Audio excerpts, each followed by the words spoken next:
당신의 마음을 토닥토닥 위로해 드릴게요. 오늘 제가 가지고 온 책은 김상훈 작가님의 거울명상입니다. 김상훈 작가님은 와칭으로 굉장히 유명하시죠? 오늘은 거의 끝부분이에요. 387페이지 생각과 감정 투사의 원리 부분을 읽어드리겠습니다. 저희 부부는 둘 다 재혼해서 가정을 꾸린 지 10년이 되었습니다. 전 성격이 꼼꼼하고 내성적인 반면 아내는 오지랖이 넓고 남들에게 주목받는 걸 좋아합니다. 아내가 늦게 귀가하는 경우가 많아 제가 잔소리하면 아내는 자신을 소유물처럼 구속하고 집착한다며 짜증을 냅니다. 이렇게 힘들게 사느니 그냥 이혼하고 싶다는 생각이 정말 많이 듭니다. 아내는 집안일보다는 각종 봉사나 시민단체 활동을 하며 밖으로만 나돌아요. 제가 돈을 못 벌어온다고 제 자존심을 깎아내리거나 자식 앞에서 제 욕도 합니다. 서로 거의 말도 안 하고 식사도 각자 준비해서 먹습니다. 몸과 나를 동일시하면 반드시 좋다, 싫다, 착하다, 악하다, 이래야 한다, 저래야 한다, 옳다, 그르다 등 분별심이 생긴다. 이렇게 짝이 되는 생각, 감정들 가운데 내가 좋다고 느끼는 생각은 나도 모르게 붙잡아 나와 동일시하게 된다. 즉, 나에게 투사하게 된다. 반대로 싫다고 느끼는 생각은 나도 모르게 억눌려 놓게 된다. 무의식에 억눌린 생각은 공명을 통해 같은 생각을 가진 사람을 내 눈앞에 끌어들인다. 나는 그 사람이 내 눈앞에 나타나면 몹시 괴로워하게 된다. 왜냐하면 내가 싫다고 억눌러 놓은 생각을 그가 자꾸만 보여주기 때문이다. 나는 그 때문에 괴로움이 생겼다고 착각해 그를 탓하게 된다. 즉, 싫다고 억눌려 놓은 내 생각을 상대에게 투사하게 되는 것이다. 내 무의식 속엔 늘 짝이 되는 생각들이 갇혀 있다. 나는 현실 속에서 늘 짝이 되는 내 생각들을 보여주는 사람들과 마주하게 된다. 내가 좋다고 붙잡아 놓은 생각과 공명해 내 눈앞에 끌려온 사람들도 있다. 내가 좋아하는 사람들이다. 내가 싫다고 억눌러 놓은 생각과 공명해 내 눈앞에 끌려온 사람들도 있다. 내가 싫어하는 사람들이다. 내가 좋다고 붙잡아 놓은 생각, 내가 싫다고 억눌러 놓은 생각들을 남들에게 투사해 보게 되는 것이다. 이 사연자는 자신의 성격을 내성적이다 라고 묘사한다. 그 생각을 좋다고 생각해 붙잡고 있으니 짝이 되는 외향적이다 라는 반대편 생각은 싫다고 억눌러 놓아 아내에게 투사하게 된다. 내가 싫다고 억눌러 놓은 외향적이다 라는 생각을 아내가 자꾸 보여주니 아내를 미워하게 된다. 하지만 내향적이다, 외향적이다 라는 짝을 이루는 생각은 누구의 마음속에서 나오는 것인가? 내 마음속에서 나오는 생각이다. 내가 내향적이다 라는 생각을 붙잡고 있으니 아내가 짝이 되는 외향적이다 라는 생각대로 행동하며 나를 짜증나게 하는 것이다. 내가 내향적이다 라는 생각을 강하게 붙잡으면 붙잡을수록 외향적이다 라는 생각은 그만큼 더 억눌리게 된다. 그럼 억눌린 생각은 아내와 더 크게 공명해 아내는 그만큼 더 외향적인 모습으로 내 눈앞에 나타나 나를 더 큰 고통에 빠뜨리게 된다. 아내가 나를 깎아내리는 모습을 보면 왜 견디기 힘들까? 나는 남을 깎아내리는 건 옳지 않다고 느껴 남을 깎아내리고 싶은 내 모습을 억누른다. 반면 남을 존중해주는 건 옳다고 느껴 남을 존중해주는 내 모습을 붙잡으려 애쓰게 된다. 하지만 그렇게 애쓰며 살수록 남을 깎아내리고 싶은 내 모습은 더욱 억눌리게 된다. 내가 억눌러 놓은 내 모습을 아내가 자꾸만 보여주니 나는 너무나 고통스럽다. 아내는 왜 자꾸 날 깎아내리는 거지? 하는 생각이 들면 열등감이 올라온다. 아내는 아내대로 자신이 소유물처럼 무시당하고 있다며 열등감을 느낀다. 그래서 날 깎아내려 열등감 대신 우월감을 느끼고 싶어 한다. 서로의 무의식에 억눌린 열등감이 공명한다. 생각의 투사로 인한 고통에서 벗어나려면 모든 생각은 내 마음속에서 짝을 이뤄 생겼다 사라졌다를 반복하는 환영임을 자각하면 된다. 남을 깎아내린다는 생각과 남을 존중해준다는 짝이 되는 생각을 다 받아들여 보라. 전자는 호자를 빌려 생긴 생각이고 호자는 전자를 빌려 생긴 생각이다. 합치면 제로가 돼버린다. 마음이 텅 비어버린다. 남을 깎아내릴 수도 있고 남을 존중해줄 수도 있는 거구나 하고 받아들이게 된다. 내 마음이 텅 비어버리면 설사 아내가 나를 깎아내리더라도 열등감이 올라오지 않는다.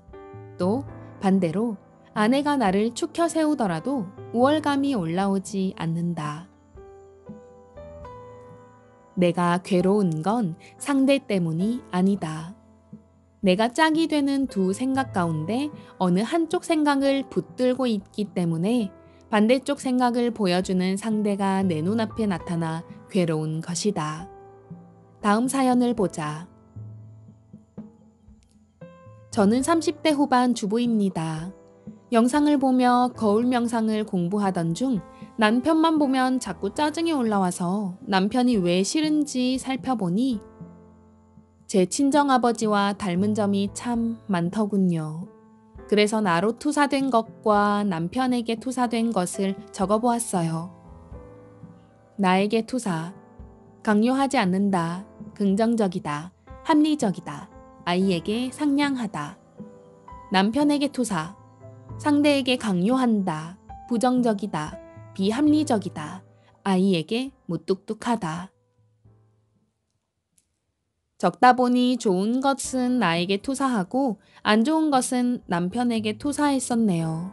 남편이 늘 부정적이고 불평불만 가득하다고 생각했었는데 그게 바로 제가 억눌러 놓은 저 자신의 모습이었다는 사실을 결혼 10년 만에야 깨달았어요. 괴로웠던 삶이 기쁨 넘치는 삶으로 바뀌고 있습니다. 나를 괴롭히는 사람을 만나면 엄청나게 괴롭다. 내가 싫다고 무의식에 억눌러 놓았던 생각이나 감정이 상대로부터 자극을 받아 의식의 표면으로 올라오면서 몸에서 스트레스 호르몬이 분비되기 때문이다. 나는 반사적으로 상대를 탓하게 된다. 하지만 진실을 알고 보면 상대 탓이 아니다. 내가 짝이 되는 두 생각 가운데 한쪽 생각을 붙들고 있거나 억눌러 놓고 있기 때문에 반대쪽 생각을 보여주는 상대가 내 눈앞에 나타난 것일 뿐이다. 상대의 몸도 내 몸도 실제로 존재하는 게 아니다. 현실은 말 그대로 내 무의식 속의 생각을 비춰주는 홀로그램 거울일 뿐이다. 바로 지금 이 찰나에만 존재하며 흘러가는 움직이는 거울이다. 저는 40대 후반 직장인 남성입니다. 30대 후반에 선물 옵션에 돈을 투자해서 4억 정도 날렸고 6년 전에도 채권에 투자했다가 2억을 사기당했습니다. 2년 후엔 돈 떼일 걱정에 새벽까지 잠을 못 자고 턱까지 덜덜덜 떨어가면서 신경을 썼더니 40대 중반에 관상동맥경화증이 생겨 쓰러졌습니다. 병원에서 스텐트 시술을 받고 지금도 약을 먹고 있습니다. 그리고 작년에는 여름부터 장외 주식에 돈을 투자했는데 4억 정도 가져간 사람이 5달째 약속한 날에 돈을 주지 않고 있어서 고소를 고민하다 보니 동맥경화가 심해지는 듯 합니다. 저는 직장 생활로 돈을 꾸준히 버는데 돈을 자꾸 투자해서 크게 모으려는 욕심이 있는 것 같습니다. 이 남성의 무의식 속에는 큰 힘을 들이지 않고 돈을 왕창 벌고 싶다는 욕심이 억눌려 있다. 돈을 왕창 벌고 싶다는 욕심이 생기는 순간 이면에는 짝이 되는 감정, 즉 돈을 왕창 잃으면 어떡하지? 하는 두려움도 동시에 생기게 된다. 그럼 나는 무의식적으로 두려움은 억누르고 욕심은 붙잡으려 든다. 짝이 되는 이 두 감정이 무의식에 억눌리면서 나는 두 감정과 한 덩어리가 된다. 즉, 두 감정이 번갈아 올라오는 경험을 하게 된다. 돈을 왕창 벌고 싶다는 욕심이 현실화된 돈을 왕창 버는 경험을 했다가 돈을 왕창 잃으면 어떡하지? 라는 두려움이 현실화된 돈을 왕창 잃는 경험을 하게 되는 롤러코스터 인생을 살아간다. 이런 인생이 과연 행복할까? 돈을 왕창 벌어도 늘 초조하고 불안하다. 더 많은 돈을 왕창 벌고 싶은 욕심에서 벗어나지 못하기 때문이다. 돈을 왕창 잃으면 한꺼번에 큰 고통이 찾아온다. 두려움에 푹 빠져버리기 때문이다. 그러다 보니 돈을 벌어도 괴롭고 돈을 잃어도 괴롭다. 사연자처럼 고통의 연속이다. 그럼 투자를 하지 말라는 말인가? 투자를 하느냐 안 하느냐는 각자의 선택이다. 돈을 왕창 투자해서 돈을 왕창 벌고 싶다는 것은 거의 모든 사람들에게 있는 자연스러운 욕망이기도 하다. 하지만 내 능력 이상으로 돈을 왕창 벌고 싶다는 욕심이 생기는 순간 이면에는 반드시 짝이 되는 감정인 두려움이 동시에 생겨서 두려운 현실을 창조하게 된다. 투자를 해서 돈을 벌 수도 있고 잃을 수도 있다. 두 생각을 다 받아들이면 마음은 텅 비어버린다. 돈을 벌 수도 잃을 수도 있다고 생각하니 욕심이 생기지 않는다. 욕심이 없으니 두려움도 생기지 않는다. 이렇게 텅 빈 마음으로 투자를 하면 어떤 현실이 창조될까? 내가 원하는 대로 창조된다. 텅 빈 마음엔 어떤 걸림이 되는 생각도 감정도 없기 때문이다. 나는 즐거운 마음으로 투자하고 즐거운 마음으로 벌어서 즐거운 마음으로 쓰게 된다. 네, 여기까지입니다.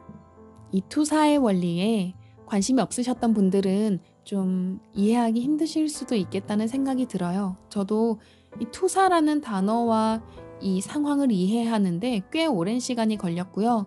머리로는 이해해도 아직까지는 과거의 패턴을 반복하기 때문에 일상생활 속에서 상대방이 뭔가 저를 기분 나쁘게 할 때 거기에 감정적으로 반응하는 경우가 아직까지는 훨씬 더 많죠. 하지만 자꾸 생각을 하다 보니까 제 안에 갇힌 무의식, 억눌려 놓은 감정이 상대방을 통해서 나에게 되돌아온다는 거를 의식을 하기 시작하니까 정말 그렇더라고요. 제가 기분 나쁜 이유는 제 안에서 그걸 인정하기 싫었던 감정이 억눌려 있기 때문이었어요. 예를 들어서 저는 제가 전혀 뚱뚱하지 않다고 생각을 한다고 치자고요. 근데 그러면 상대방이 나한테 너 살찐 것 같다? 뚱뚱한 것 같다? 이래도 저는 1도 기분 나쁠 이유가 없다는 거죠. 근데 제가 스스로 살찐 것 같아서 되게 스트레스 받았지만 아니야 괜찮아 뭐 이런 식으로 억눌려 놨거나 아니면 살찐 것 같은데 하고 불안한 마음이 있었던 상황에서 상대방이 그렇게 얘기했을 때 기분이 팍 나쁘잖아요. 네, 이런 것과 마찬가지입니다. 그래서 상대방이 잘못한 게 아니라 기분이 나쁘다, 뭔가 불안하다, 두렵다, 마음이 안 든다 이런 생각이 드실 때는 내 안에 그런 마음이 억눌려져 있었구나. 그걸 내가 충분히 느끼고 공감해주지 못하고 있었구나. 이런 사실을 알아차리는 감사한 기회로 생각을 하라고 하더라고요. 네, 우리 다 같이 노력해서 힘든 상황들을 하나씩 둘씩 제거해서 텅 빈 마음으로 살아가면 좋을 것 같습니다. 네, 들어주셔서 감사합니다. 사랑합니다. 다음에 또 만나요.